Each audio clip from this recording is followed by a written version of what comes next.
We're so very grateful for you listening and joining us on No Small Endeavor. In 2024, NSC reached some exciting milestones. This year, we moved from being in the top 10% of podcasts to the top 1% of all podcasts, while being aired on more than 40 public radio stations around the country.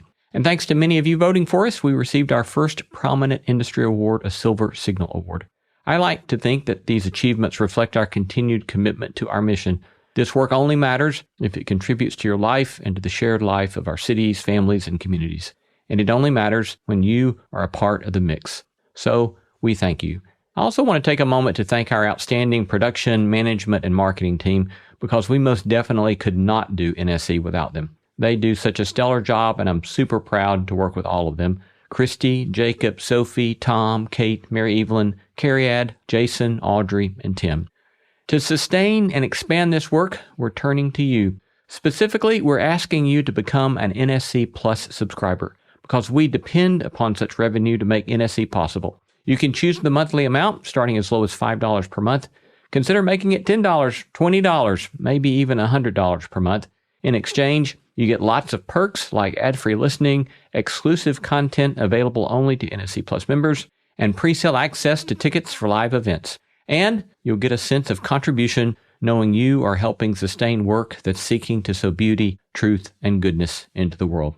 So if you will, please go to our website, nosmallendeavor.com, and click Join NSC Plus.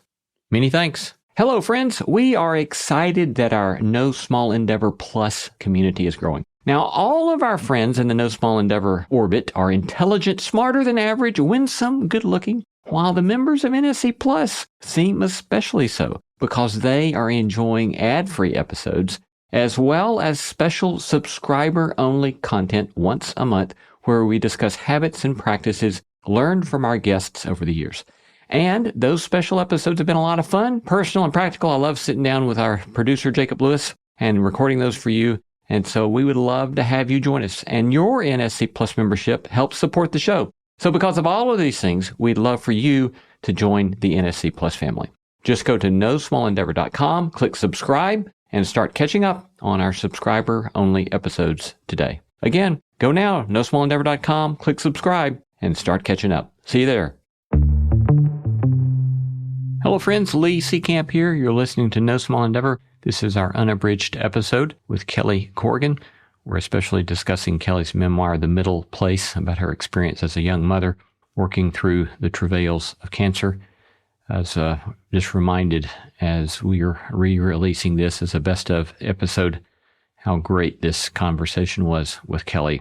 And one of our producers, Tom Anderson, said he had forgotten how great it was himself. And yeah, it's really a remarkable conversation. I hope you find it helpful and find as compelling as I did the conversation with Kelly. Enjoy. Kelly Corrigan is a 4-time New York Times bestselling author, host of PBS's long-form interview show Tell Me More, and as well the host of the podcast Kelly Corrigan Wonders, which just crossed 11 million downloads. O Magazine calls her the voice of a generation. Huffington Post says Kelly is our poet laureate of the ordinary. Welcome, Kelly. Thanks, Lee. Pleasure to have you with us today. I know. I wish we were in person. I love Nashville. Yeah, well, you should come to Nashville. I'd love to. I've been there a few times doing readings and stuff, and I love Nashville. Yeah. It's a lovely city, a lovely place. Well, we look forward to you coming back again. I think I would like to start at the end of your memoir, The Middle Place, and it's this introduction that you do to this essay, which is, I think, called Transcending. Mm-hmm. And you talk about how in doing readings, people would pull you aside and tell you about some of the grief and the difficulty that they were experiencing. And if they asked for advice, you would try to sell them, you say, on sharing the whole thing. And then you talk about the way in which your own mother believed in the sort of endless possibility of acts of kindness. But I just wonder if you would unpack that a little bit about sharing the whole thing, which I think is what you do so beautifully in that memoir. So I'm 36 years old. I'm in the bath with my daughters because I was getting so wet anyway. And my husband wasn't home and they were 2 and 1. And I was always afraid they were going to like slip out of my hands and drown. And so I often found myself just crawling in there. And I brushed past my breasts and I felt something super hard. And I had a friend who was an OBGYN. I'd never had a breast exam before. And I put my kids in their pajamas and we drove over to Emily Birnbaum's house. And the girls watched American Idol, and Emily gave me my first breast exam on her sofa. And the next day I went for a mammogram, and the next day I went for a biopsy, and 4 days later I was in chemotherapy. Mm-hmm. And in the process of that shocking turn of events, I had this choice to make day in and day out. Like, are you going to let people in, or are you going to try to be stoic? Are you going to like share the load? Or are you going to try to carry it yourself? And there was also this other option of like, maybe I should just buy my way out of it. Like people were saying to me, you have to get a nanny. There's no way that you can be in chemotherapy and have a 2-year-old and a 1-year-old. You know, and the 2-year-old's crawling up the stairs and stuff. Like all of a sudden your whole house is like a death trap once your kid starts crawling and walking. And of course, my mom, who was back in Philadelphia, said, if you want us to pay for a nanny, you just say the word, I'll send a check. And I thought, I would rather do this with my people than bring in a stranger. I'd rather let this make us all so much closer than be over here alone with somebody that I don't even know, you know, that they can't even really talk to, that I couldn't really hug if I wanted to. And so it was like, well, we'll just try it a little bit at a time. We'll see if we can get through this first 2 weeks. See if we can get through this first month. And we let people see and feel and touch and hear and participate in this whole crazy experience that we were having.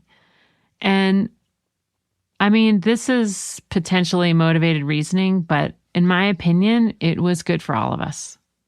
Because I had done a dastardly thing. I had brought mortality into the room.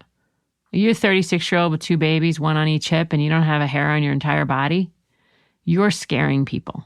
And when you're going to scare people that much, then you ought to give them something to do. And so, you know, they cooked for us and they knit me hats that I probably never wore. And they took the girls to little play dates at the park and we let them. And I feel over all these years, I've talked to so many women who have been in crisis. And of course, breast cancer is like a great crisis. It's like a marathon. Like everybody knows what to do when someone has breast cancer. Like a mental health crisis that you can't see, terrible.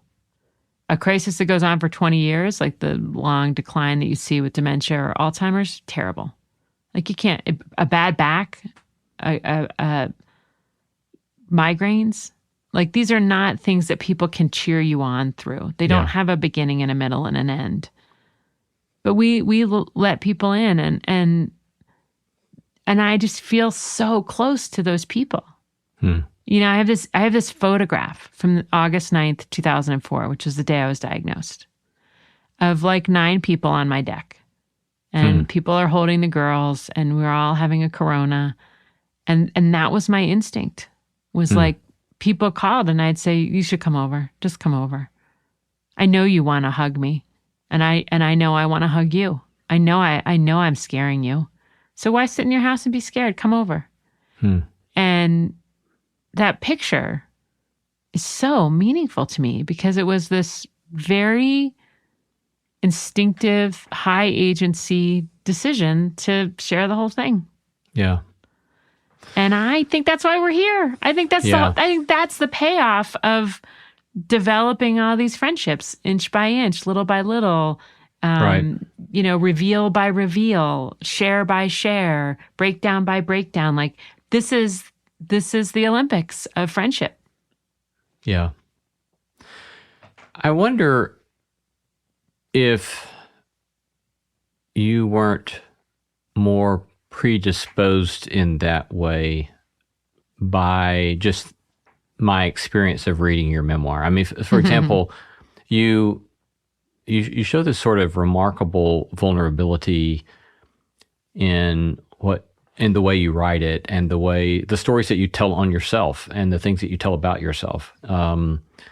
So there's one passage, I don't have it in front of me here, but I remember just catching my attention where you say, maybe it was the night that you'd gotten your diagnosis and your husband, Edward, goes to sleep, and you say, I'm happy that he was able to sleep.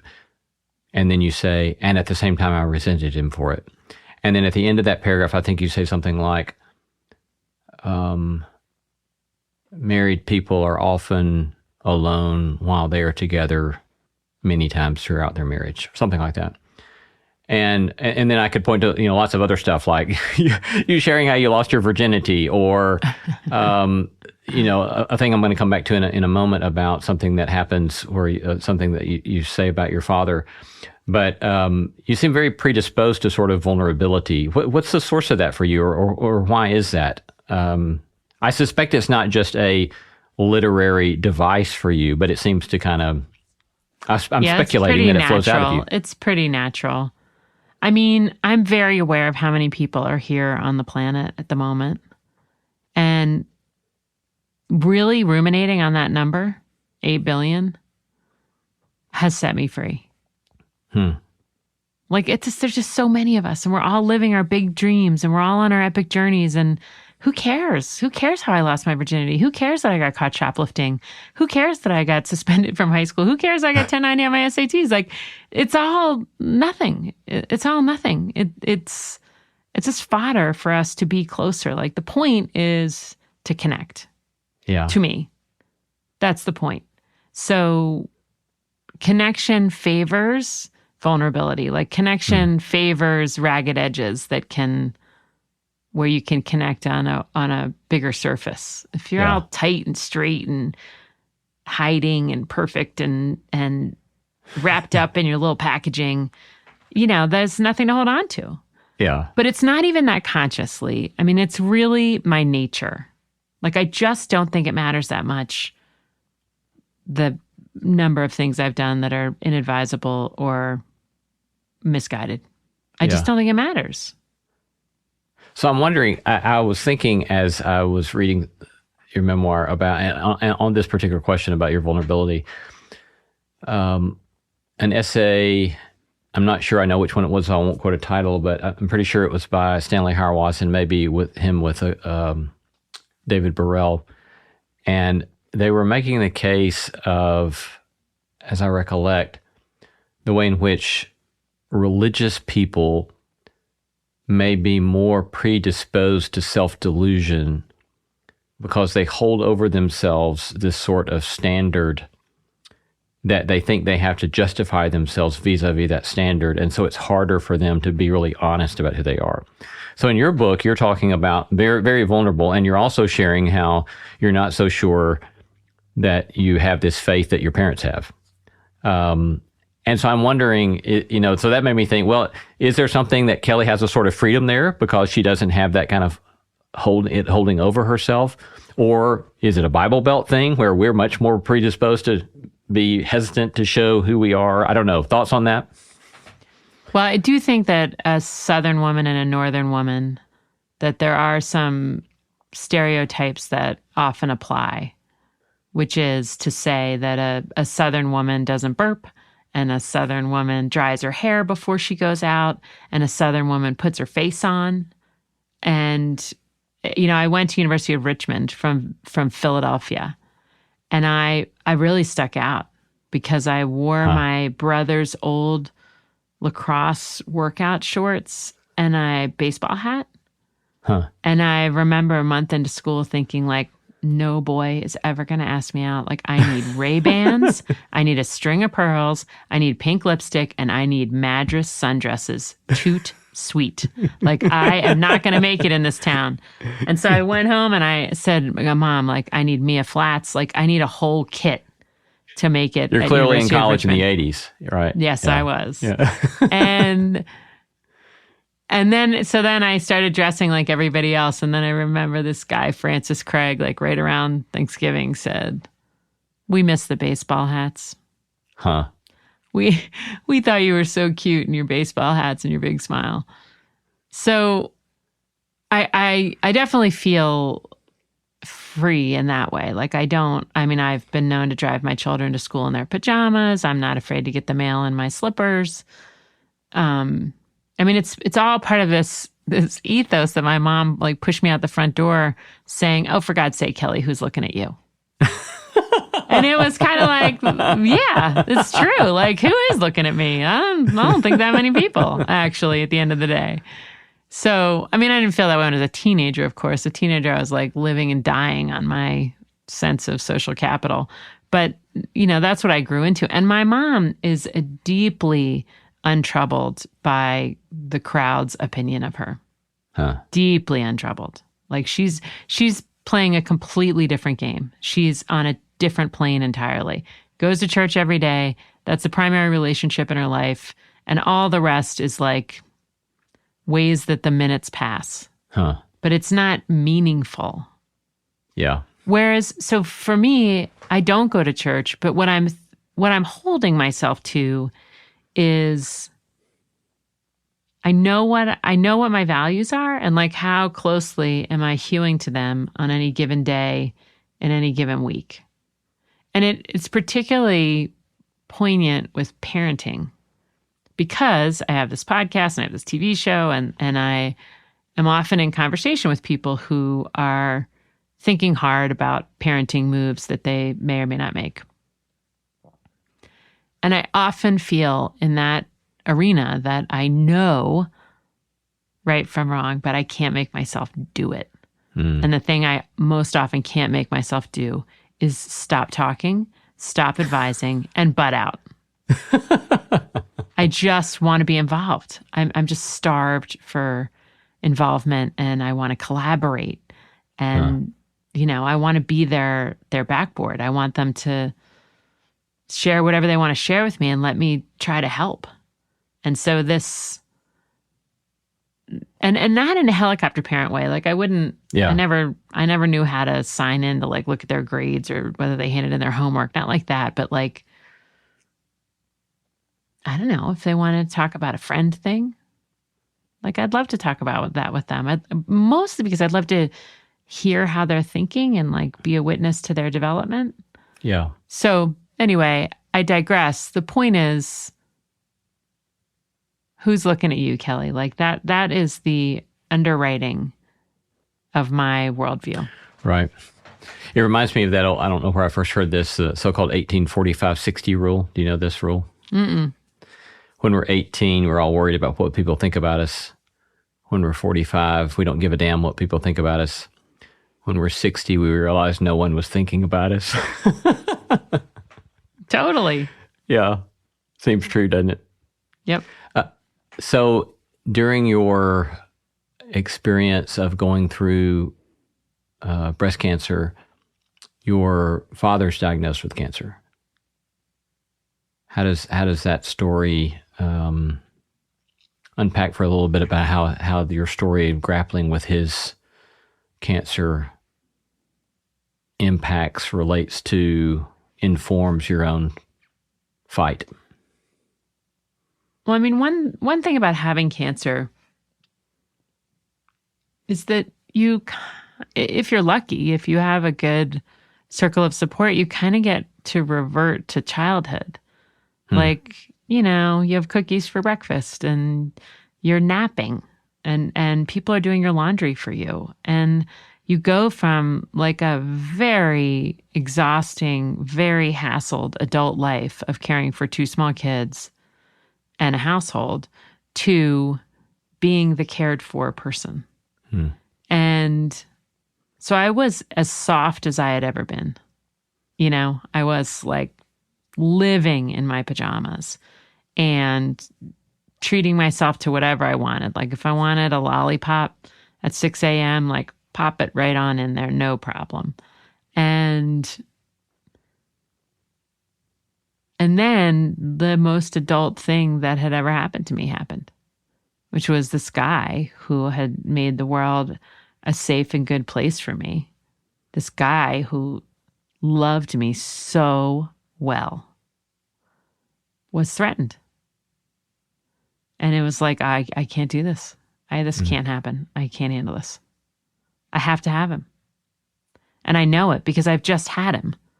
I mean, I had to have him anyway, but then that whole fall from August to December when he was diagnosed, I had him in spades. I talked to him all the time and he was right there for me, and he was coming out to California repeatedly. And I was just drafting off of his optimism and his joyfulness and his confidence in me. And then it was just like, I just remember thinking, I felt like I wanted to have a fit. Like I wanted to throw my glass against the wall and run out the front door and slam the door and slam my fists on the outside of the car and just go crazy with like, you just cannot do this. This cannot happen. I just worked so hard. I am such a good girl. I did every thing those people told me to do. I lost every hair on my whole body. I got surgeries ahead of me. I have radiation ahead of me. And I'm taking care of these girls, and I'm making lemonade every day out of these lemons. And this is not my reward. You cannot take this guy. Yeah. So I felt very threatened. And I felt very victimized. Like it was like, this is not the next beat of this story. I won't have it. The pictures of the two primary men in your memoir, including your father that you described and your husband, I paused numerous times through reading your memoir and thought, these are beautiful pictures of beautiful relationships with men who are showing up in beautiful ways. What do you, when you think back about, this has been almost 20 years now, I guess. Mm-hmm. And you're young, married at the time, in your mid-30s, and you think about what your experience did, how it informed, how it shaped your early marriage. What do you look back and think about what that experience of cancer did for your marriage, or did to your marriage, or how it informed kind of long-standing habits of your marriage? I mean, it was a total fortification. Like you hope that you married somebody that's gonna, be sturdy under pressure. And I did. And in particular, there was this glorious emotional synchronicity, or it wasn't even synchronicity, it was more of a following. So I would have an emotion and he would adopt it. In other words, and I think it's one of the most lovely things that one person can do for another person, which is to say, if I want to ignore it all and go sit on the deck and put my feet in his lap and drink a Corona at 3:00 on a Monday afternoon, he'd just do it with me. And if I wanted to look up the odds of survival for a 36-year-old with stage 3 cancer with a tumor that's 7 centimeters by 4 centimeters, he didn't try to stop me. He'd look it up too and validate my numbers. And if I wanted to go somewhere or have people over, then we went somewhere or had people over. If I wanted to go for a walk, if I wanted to cry, everything was okay. And he did not oppose me. He did not try to guide me emotionally. He just followed my emotions. And that does not happen in our normal, healthy life. That's my biggest complaint about my marriage, is that so often Edward takes the other side of the bet. He's kind of an academic that way. He's very bright, and he just likes to argue out corner cases and whatnot. But during that period of time and other high stress periods of time, times of real crisis where the cognitive load is damn near going to knock you to your knees, he knew to drop that and to follow. And that's really been a lovely experience that I draw from when my kids are in crisis, who are now 20 and 22. is don't lead them. Don't nudge them out of their emotion. Don't yuck their yum and don't yum their yuck. Like, whatever they feel, just try to feel it with them. Yeah. And it's very contrary to my instincts. My Right. instincts are to coach them out of it. Mine too. Yep. But it's much nicer and gentler and more loving and frankly, intellectually simpler. More simple to just tell me more. What else? Go on. Yeah. Yeah, I think that way of being with another or being with a spouse, being with our children, friends, whatever, that it's very contrary to my intuition and even contrary to my training or my raising, I think, because and again, I don't know how much of this is a Southern thing, how much it was a Southern Bible Belt Christian thing, but for us, a lot of times it was, be happy, and just be happy. Or be grateful. People are starving in Africa. That whole line of thought is just so useless.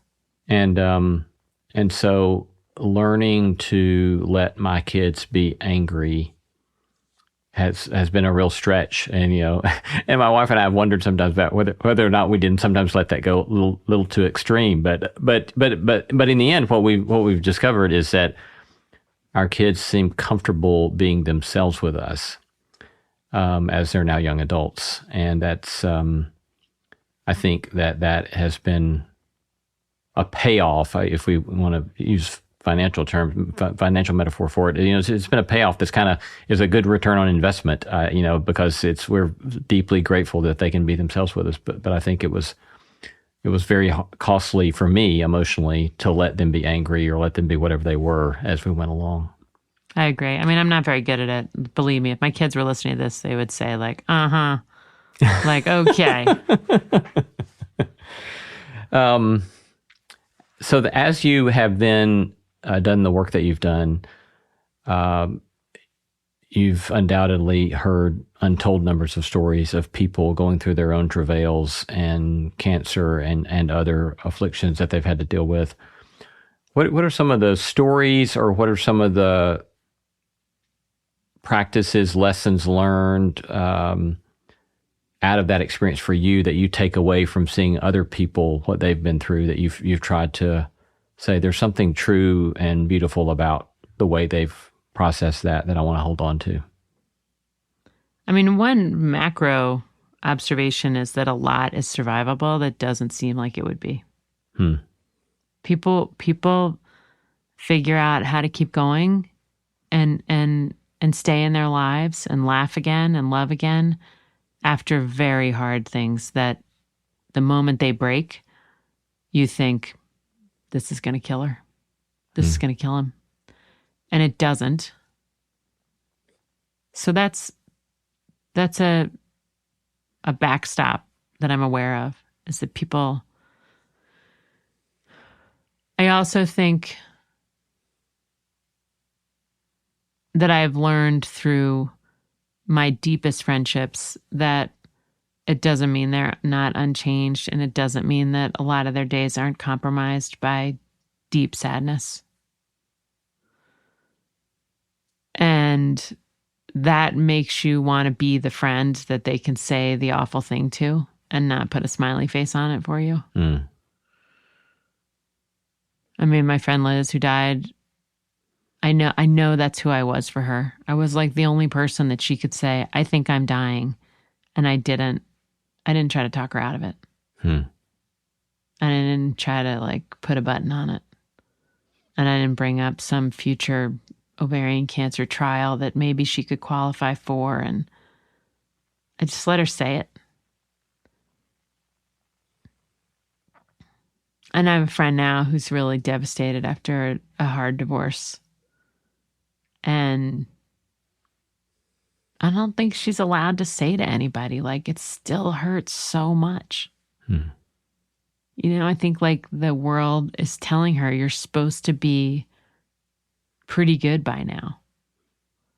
And it's like, I don't know. I think people are a lot of things simultaneously. I think she's very good, and it still hurts a lot. And that coexists in many, many, many people. Like, I think that the way we interact with each other is so silly because people will be like, how are you? And it's, I lately, and I feel like a weenie for saying this, but I kind of want it to catch on also, which is, oh, I'm everything. I'm tired and I'm happy and I'm excited and I'm a little nervous and I'm worried about this, but I'm psyched about that. And then they say, how are the girls? I'm like, the girls? The girls are everything. Right. The girls are thriving and the girls are dying and the girls are crying on their sofa and the girls are joining another thing and running for president of this and doing a job, getting a job offer there, and also miserable, and also, like right. it's just not, it's really a denial of the way we work to suggest that one person could say to another, how are you? And the other person could like give an answer. Like this summary state of affairs. It's like, what, are you kidding me? Like, I kind of have a migraine. I'm sort of exhausted and I have a trip tomorrow. So I'm kind of stressed about that, but I'm really psyched because I just talked to this guy and he was really fun to talk to. And also I can't find my laptop computer charger. And like, it's lots happening in any given, cross section of a life. Yeah. And my mom's old. I find that super helpful. Yeah. I'll apologize to people listening because I think I said this on an interview sometime in the last 6 months, but it reminds me of a friend of mine who was talking about, had gone through his own very difficult time in life, and he was in recovery and therapy, and then he was sharing how he had been to one of the big art museums, either in Chicago or New York, and had seen this one painting that was just white on white. It was just a canvas of white. And then he went a little further in the museum and he saw another one that was white, but just had a big blotch of red. And he said, that's what first happened to me as I got into recovery. I was like, no emotions, nothing. And then when I started paying attention to my emotions, all I knew was he was pissed and the anger of the red. And so then I went a little further in the museum and he saw this Jackson Pollock picture that was just a splash of every imaginable color. And he said, that's what I am now every day. There's a little bit of red, but there's everything else. I'm everything. And that's been so helpful to me because it just, for one, it helps me not obsess about the anger or obsess about the pain or obsess about the sad. I can be sad, but it doesn't have to be everything. I can be angry, but it doesn't have to be everything because there's all this other stuff. So yeah, that's lovely the way you describe that. Hello, friends. An important housekeeping announcement regarding publishing. We currently release our normal edited podcast episodes on Thursdays, the unabridged episodes the following Tuesday, but due to the principalities and powers that be in the podcast industry starting in the new year, we are switching it up. New edited episodes will come out every Monday, and the unabridged version will release Friday of the same week. So start your week with the edited version on Monday, end it with the unabridged on Friday. So new year, new rhythm, same exploration of living a good life. See you on a Monday soon. You tell a story about being, I think it was your first chemotherapy treatment, and I believe your nurse was Catherine, maybe is what you call her in the book. And I was so struck by the way that you sit down, and so you start having this conversation with this woman who's attending to you, and after you've been talking for a little while, you have invited her into opening up in such a way so that she shares that what got her into nursing and the nursing that she's doing was that her own mother died of cancer 30 years previous when she was a child. And then she starts saying, nobody here at the treatment center even knows that. And so it's just remarkable that you sit down and you're able to have that conversation with her that gets to that point that quickly. So the question that raises for me is, what are ways in which a sort of healthy curiosity about other people's experience has driven you? Is it something you've developed? Is it something you just kind of naturally have? Where's that come from, and or how have you learned to practice that sort of curiosity about other human beings' experience? It's definitely natural. It's not something I cultivated. And I think I am like pretty tuned for connection. So, Catherine and I are going to do this thing together for 4 months. I'm going to go in there, and you sit there all day. It takes 8 hours to get your chemotherapy. And she loved me. And like immediately, not on my personality, but like she loved me, like she cared for me. I was one of her patients. And I was young, and I was probably on the younger end of people in that infusion center. Of course, there are infusion centers with 3-year-olds in them, but the one that I happened to be in, I was, noticeably younger than the average person. And so there was this awareness that there was this young mom in there. And I kind of loved her too. Like I kind of loved the way that she moved and how gentle she was with me. And she talked kind of slowly and a little bit quietly. But she was never in a rush, never felt like she had somewhere else to be. And I just wanted to know more, And then, I mean, a big thing I feel, and I think it's from watching my dad in the world, is that everybody's got something to tell you. Like everybody's just like a little mystery box to be opened. And you're allowed to try. You're allowed to ask a question or two. And, to the extent that there's any skill in it, it's in trying to be sensitive to the signals they're giving you back. Like, are you allowed to ask another question? Are you allowed to ask a follow-up?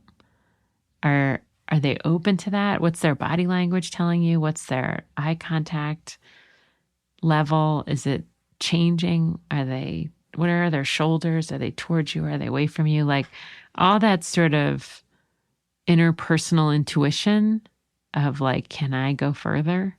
Right. And then of course, because of where we started this whole conversation, like, that anything she asked me, I'm going to tell her. I mean, I'd tell a stranger, so I'm definitely going to tell Catherine. And she knows that. So she knows that I'm going to reciprocate, that it's not a nosiness. It's an eagerness to know each other more personally. And she was so sweet, and she just kept her head down, but she said more than she had to say, I was like, why do you do this? And she could have said anything. I don't know the truth. She could have said, I'm a math geek, or my sister was a nurse, or they had good benefits, or. But she didn't. And I think her intuition was telling her, like, this will be okay. It will be okay if you tell this one patient this one thing. Yeah. And we love each other forever. Like, I'm going to send her this so she can hear it. Like, it's 20 years, and I'm special to her and she's special to me, and it'll never change. Yeah. Thank you. You tell about I think you were maybe some hiking trip in the Himalayas or something, which made me think maybe I need to try to go there someday. But you tell of a conversation that you're having with a woman one evening about the Four Noble Truths of Buddhism. And when it comes to letting go attachments, you say something like, you follow up with her and say, you mean letting go of attachments to people? And she responded in the affirmative. And in the book, you say, well, no way, I'd rather suffer and hold on to my attachments. And it seems to me that the whole memoir is a sort of, in some ways, that little anecdote is a sort of microcosm that you can abstract and see the whole of your memoir, because you so desperately hold on to your attachments to other human beings in this beautiful way, and it leads to such suffering. But unpack that some for us.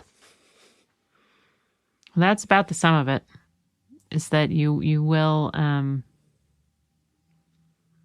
suffer. I mean, that idea that, grief is just the flip side of love, like that you'll pay it all back. You'll pay back every minute in grief. Yeah.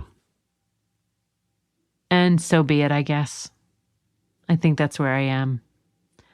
Like, I mean, I cried so much when my dad died. I cried for like 6 months.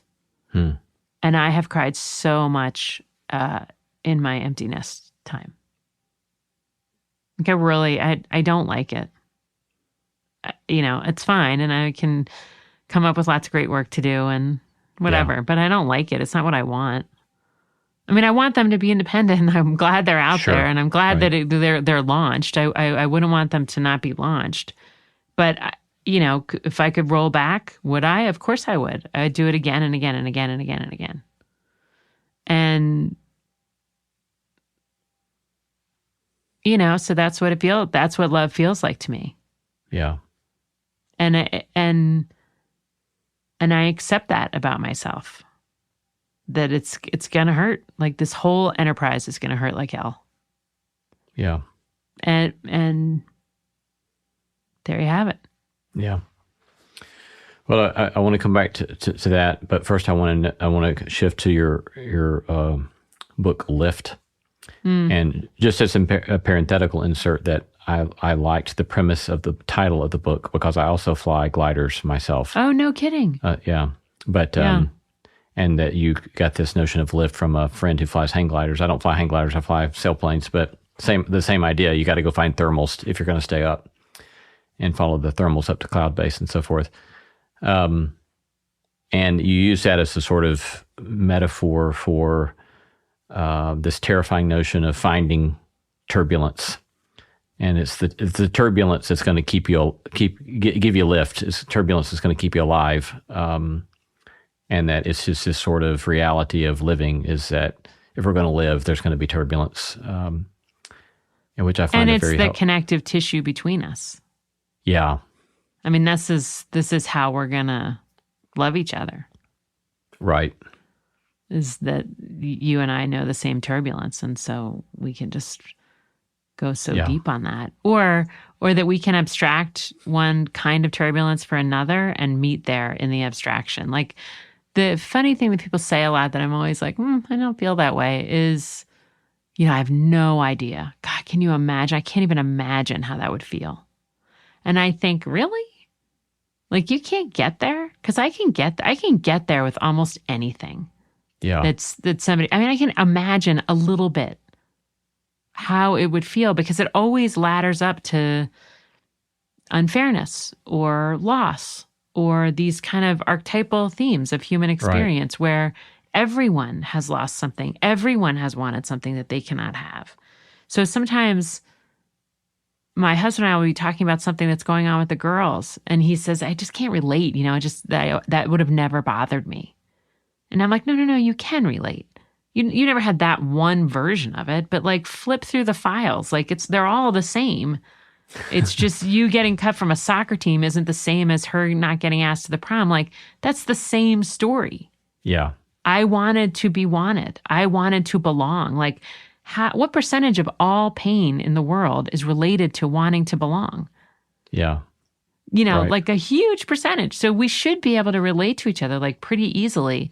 And when you think about the political stuff and this division and like the instant sense that you have nothing in common with a Republican or a Democrat, it's like, oh, don't be ridiculous. You've all had a first kiss. You've all had like unmitigated pain.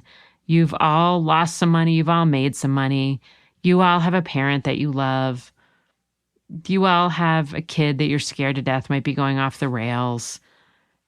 You all have the dream that you didn't hand in some paper in college and now you're not graduating. Like, there's a lot that we all have. Everybody's been cold. Everybody's been hot. Everybody couldn't sleep one night. Like, there's tons and tons of transcendent human experiences that we should be able to leverage in ways that sometimes I feel like it's this small thinking that's like, literally, I have nothing in common with that person. And it's like, no, you have like 90% of your life in common with that person. Right. Yeah. So in that book, Lift, you dedicate it to one of your cousins, Kathy, and you share the story of her loss of her son. And near the end of that section, as I recollect, you indicate that as you're asking her some questions about her experience, that I don't know if she says this or it's your commentary on it, that she's sad but not bitter. And you say there is a difference. And I think that there's a humongous importance in the difference. And I would imagine that you've seen people who have had to deal with great sadness, but sadness in some cases that has fallen over into bitterness. But would you unpack that kind of distinction a little bit for us and describe maybe the way for your cousin or for other people you've seen people be able to have to experience their sadness without then falling prey to that bitterness? Bitterness is such a small, rotten, horrible place to be. It's like a chokehold. I mean, it's just a total... I mean, you're placing yourself in the victim position. Something is not fair. Something has happened to you. And it's like tying yourself up in knots and then like pulling on the rope. Whereas sadness is like, I loved someone and I can't talk to them anymore. And what it took for her was a dissolution of a narrative. And I think narratives are so powerful. You know, I interviewed Michael Lewis, the great writer who lost his daughter the same way that Kathy lost her son. Summer after freshman year, car accident, fatal. And Michael said, I think we should be very careful about the stories we tell ourselves. Because I had asked, he said, my whole life I felt lucky. And I said, do you still feel lucky? And he said, I have a very hard time thinking about myself as someone who is unlucky. And I think it's dangerous to rewrite the narrative. And Kathy, there's a lot of narratives that you could come up with to process the loss of your child in a car accident. And she said, you know, all these years I've been thinking, why did this happen? Why did this happen to us? But that's a different question. There's two different questions. Why did this happen and why did this happen to us? And as soon as you take the to us off, then you can come to a different answer. And her answer was, it happened because it can. A car can skid out on a wet road, and a car can flip, and glass can break, and metal can pierce. And they're just bodies. And that there's a physical world, that we exist in a physical world, and all of those physics will be obeyed. And that was super freeing for her. But once you say to us, why did this happen to us? Then you're in this dangerous narrative territory where you are the victim, which means that there is an aggressor. And that is where I think that is like the fertile ground for bitterness.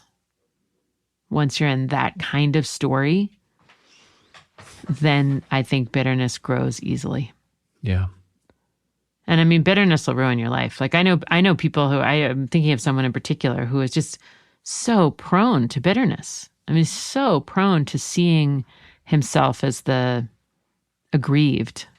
And, you know, it's ruining his life. Yeah. He everything is happening to him. And it's like, no, this happens to everyone. I mean, I sort of remember flying with Georgia and Claire when they were really little. And we were stuck on the tarmac, you know, for like an hour once we landed. And one of them was like, I have to get off this plane. And I stood them up and turned them around. And I was like, let's look at all these people. There's 400 people on this plane. We all have to get off this plane. Like, the stewardess cannot wait to get off this plane. The pilot cannot wait to get off this plane. Like, we all want to get off the plane, you know? Yeah. So it's not happening to you. What do you do? It's probably happening to all of us. Yeah. What do you do with situations of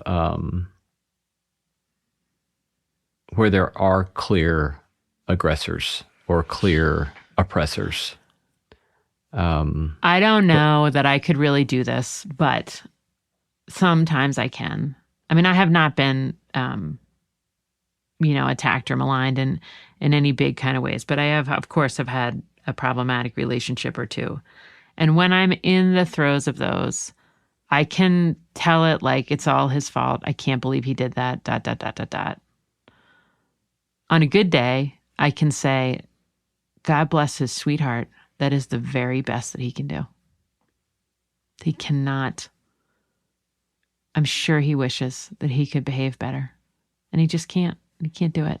And it would be hell to be of that frame of mind. And it must be hell for him. Because today it's me and tomorrow it's the next person. And the next day it's the next guy. Like, if you are easily offended, you're going to be offended 7 days a week. Yeah. I don't have much conflict in my life. But if you're that person, you have conflict all the time. Yeah. And that must be awful. So the only way I know how to protect against the onset of bitterness or to derail it as it's coming for me is to remember that there are reasons people are the way they are. You know, like the perpetrators were the victims. And that it must be hell to be in that, to see the world that way. It must be torture, and God bless you. In your book, Tell Me More, you kind of lay out a number of stories, but stories that have an embodiment of some practical wisdom. And as you look back on that particular book, what are some of the practices, principles of practical wisdom that you keep trying to hold on to that have been important to you? I really like the point I was trying to make about I'm wrong. I was wrong instead of I'm sorry. Like, I think that's really turned out to be very valuable for me, which is to say, like, it's one thing to say, I'm sorry, or I'm sorry that, or I'm sorry you, or all those ways that we degrade our apologies. But to say I was wrong is such a tone changer. It's such a massive shift in the conversation. And I think there's a very specific reason why that's kind of awesome to remember, which is if I behave in a certain way, if I say something or do something, and then you say, I can't believe you did that, and I say, I'm sorry, that's like I have regret. But if I say I was wrong, what it means, I think, is we agree. We share a worldview. We agree on what is right and wrong. And we agree that that behavior is wrong. And that when we do it, either one of us, we are wrong. And that you can come back in to right. You're welcome back now. And I think what we're craving in those fights that come down to I'm sorry or I was wrong is unity. Is like, I want you to validate that my worldview is your worldview. Like, we agree. This is not how we're going to act towards each other. Say it. Say that you agree with me. And that let's realign shoulder to shoulder, seeing the world the way we've decided to see it all these years. Yeah. And that's the comfort I think we're seeking. It's not to belittle the person, and it's not to make them eat their weaknesses or, like get down on their knees and beg for forgiveness. It's kind of like the person saying, right? Like, aren't you with me here? Like, isn't this the way we work? Like, recommit to me that like, this is how we work. And this is what we believe together. Yeah. So I was wrong a lot. Yeah, that's very helpful. That's very helpful. And can be very hard to do. I know. My husband can do it. Bless his heart. Right in the middle of an argument. It doesn't even take him like an hour. Huh. He'll just say, "You're right. I was wrong. I shouldn't have done that." And then it's like, I'm not even finished being mad at you yet. Like, I have all this like emotional energy stirred up. And it's like, oh, well, I guess, okay, we can kiss and make up. What are things that you've been learning recently that you're working on, trying to practice, trying to put into your life? I'm really, really, really trying not to reach out to my kids as much. Like I'm trying to give them space. And I really have to like bind my hands. I just want to say hi. Or I just want to have a little text. Or I want to see a picture of them. Or it's just hard for me to put them out of my mind. Sure. The way that I feel like I probably should. For my development and for their like freedom of movement. You know? Yeah. I am trying not to insert myself into their life. And it's really like I have to really like tie myself to a chair and throw the phone across the room and just say like a lot of times when I talk to them, if I talk to them on a Tuesday, then I think when I'm hanging up, okay, Kelly, next Tuesday, like that's a reasonable time to talk to them again, but not before that. So like put it in your mind that like next Tuesday, you can get a little hit of them, you know? But it's just hard for me. I like them and I like hearing about their lives and then I love them. So I worry and I want to hear, do they have the pep in their voice? Do they sound sleepy and spaced out? You know, I don't know. I'm codependent. I think I'm emotionally codependent. I'm striving for emotional autonomy. That is my big goal. So is that the primary principle that you would put it under, that what you're trying to do? Emotional autonomy? Yeah. Yeah, or just space. Just give them space. Yeah. You know, that's fine. They should be able to like live a whole lot of life without having to like report back to me about any of it. Yeah. You know, everything doesn't need to be picked over. I'm trying to love people, give love to people who need love. You know, so like sometimes I'm like, I really want to call Georgia, but I'll just call my mom.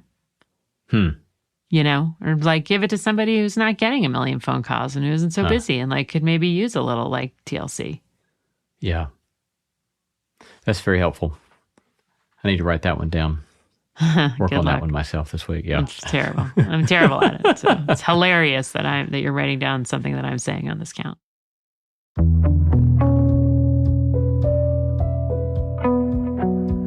I've been talking to Kelly Corrigan, host of PBS's long-form interview show Tell Me More, and her podcast, Kelly Corrigan Wonders. Kelly, it's been delightful talking to you today. Thanks so much for your time. Thanks for your pleasure. Good work in the world.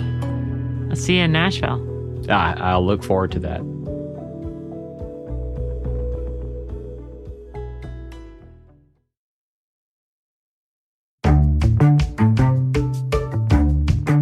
Hey there. Did you know that we have a newsletter? Just imagine if you could have one of your favorite ethics professors send you a list of things to reflect on, think about, practical actions with which to experiment, all on your way to sorting through what it might mean to live a good life. Well, that is the NSC Notebook. I riff on themes and topics related to the show and our guests. Sign up for my NSC Notebook today at nosmallendeavor.com/newsletter. Our thanks to all the stellar team that makes this show possible. Christy Bragg, Jacob Lewis, Sophie Byard, Tom Anderson, Kate Hayes, Mary Evelyn Brown, Carriot Harmon, Jason Sheasley, Audrey Griffith, and Tim Lauer. Thanks for listening, and let's keep exploring what it means to live a good life together. No Small Endeavor is a production of PRX, Tokens Media LLC, and from PRX.